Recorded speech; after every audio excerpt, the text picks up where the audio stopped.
को लेके? देखिए, रिया क्षेत्र के अंदर बजरी खनन को लेकर पिछली बार भी मेघराज सिंह एंड पार्टी ने रिया के अंदर पूरे इलाके को खोद दिया था और उस समय मैंने बड़ा आंदोलन किया।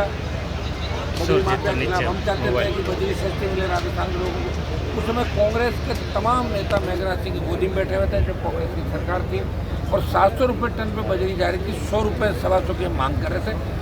और जो संघर्ष हमारा चला, 1 दर्जन रैलियाँ राजस्थान में हमने करी और उसका परिणाम ये निकला जब हमने वो अलग अलग स्टॉक का नाप जोप कराया। सड़क 294 करोड़ की पेनल्टी तो भीलवाड़ा के अंदर लगी कुछ फर्म के और 49 करोड़ की इस इलाके में, कुल मिला के 400 करोड़ से ज़्यादा ईडी की एंट्री भी हुई, सीबीआई के अंदर भी मामला दर्ज हुआ। संघर्ष किया, उसका परिणाम चाहे कुछ भी हो, लेकिन हम हमेशा संघर्ष करते हैं। और हमने कहा कि भाई किसानों को उनके खेत में पट्टे दिए जाए, माइनिंग पॉलिसी चेंज की, लेकिन सरकार ने इस बार छोटी माइनिंग जो बजरी की ली जाए वो राजस्थान में दी है। दुर्भाग्य से रिया क्षेत्र के अंदर जिस तरह नदी का स्वरूप पिछले माफिया ने बिगाड़ा, अब जिन लोगों को काम दिया, लोग बाहर के हैं, यहाँ के लोगों का तो किसी का 2% है, किसी का 3 या 4, उनको तो यूज कर रहे हैं। किसी को लाख रुपए में तनख्वाह दे रहे हैं महीने की, 50,000 भाई शरीर में 6 फुट लंबा है, फिर वो 60,000 रुपये देंगे तो गाड़ी को पार करवा देना। तो ये ठेकेदार सब बाहर के हैं। और दुर्भाग्य इस बात का कि पहली बार मैंने देखा कि पॉलिटिकल लोग इसमें इन्वॉल्व है।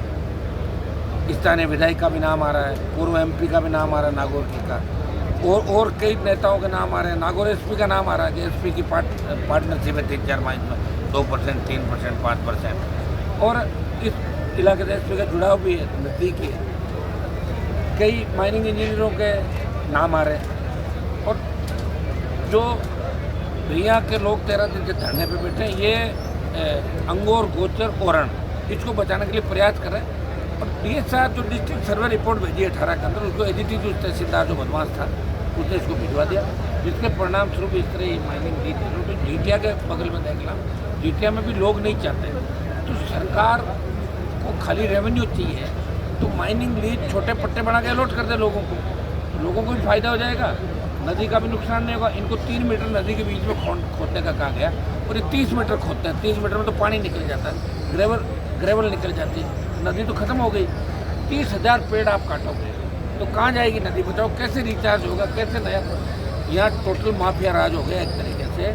आम आदमी का जीना दुबुर हो गया। रात के अंदर में किस तरह के लोग निकलते हैं, कौन कौन सी गैंग आती है, कौन सा नंबर है। तो ये इस इलाके के अंदर जो कानून का भय खत्म हो गया। पुलिस के लोगों को बंदी मिल जाती है, थाने तहसील उधर चलेंगे जो बंदी देगा। सरकार के विधायक साथ हो गए, पूर्व MP साथ हो गए। ये खेल जो चल रहा है, इस खेल का पर्दाफाश करने के लिए लंबे समय से रिया का सर्व समाज मेरे पास 2-3 बार आए। और चूँकि बजरी के मामले के अंदर मैंने बहुत बड़े आंदोलन पिछली बार किए, सबको उम्मीद है कि हनुमान जी में आखिर न्याय दिलाएंगे। ये उम्मीद लोग वोट के समय याद नहीं रखते। काश वोटों के समय लोग अगर याद रखें ना, तो हम भी ताकतवर होते हैं। वोट से ही तो नेता ताकतवर होता है। लेकिन फिर भी मैं इनको न्याय दिलाना आया हूँ। निश्चित रूप से जिस तरह 1 लाख टन से ज़्यादा ये इकट्ठा किया है स्टॉक, इसकी हम जांच कराएंगे इनकी उपस्थिति के अंदर, संघर्ष समिति की उपस्थिति के अंदर, ग्रामीणों की चेयरमैन की उपस्थिति के अंदर। और दूसरा इन माइंसों को निरस्त कराने के लिए हम यहाँ से रिपोर्ट भी भिजवाएंगे। और तहसीलदार ने जो कबाड़े किए उनके खिलाफ FIR दर्ज करके 2-3 FIR हम लीज धारकों के खिलाफ दर्ज करा रहे हैं। वो FIR दर्ज करा के लीज निरस्त की हम रिपोर्ट राज्य सरकार को यहाँ से भिजवाएंगे और वहाँ भी पैरवी करेंगे सक्षम स्तर पर। एक मामला मैं लोकसभा के अंदर भी इसका पिटीशन में दर्ज कराऊंगा, ताकि 2-3 पेश हैं इनकी पार्लियामेंट के अंदर। मेरी तरफ से प्रयास रहेगा कि आम जन को राहत मिले, किसानों को छोटे पट्टे मिले। आम किसान खुशहाल होगा तभी भारत खुशहाल होगा। कुछ लोगों को खुशहाल होने से ज़्यादातर लोग मजदूर हो जाएंगे। बेकारी, बेरोजगारी आने वाले समय के अंदर सबसे बड़ी समस्या है। और किसान वैसे ही तकलीफ के अंदर, अब किसान के पास कुछ भी नहीं है। नागौर में जितना माइनिंग निकलता है, नागौर का जो हमारा आप मार्बल देखते हैं, टंगस्टन की वो जो माइंस बंद हो गई, जिसको मैंने चालू कराने लगातार प्रयास किया। फ़ायदा ये हुआ कि जब जियोलॉजिकल सर्वे बड़े स्तर पर हुआ तो वहाँ लिथियम के अथाक भंडार अगर बता रहे हैं। अगर डेगाना में लिथियम निकल जाता है तो नागौर तो वर्ल्ड के अंदर एक अलग ही नजर आएगा। 80% अकेला डेगाना लोगों का लिथियम की पूर्ति करेगा।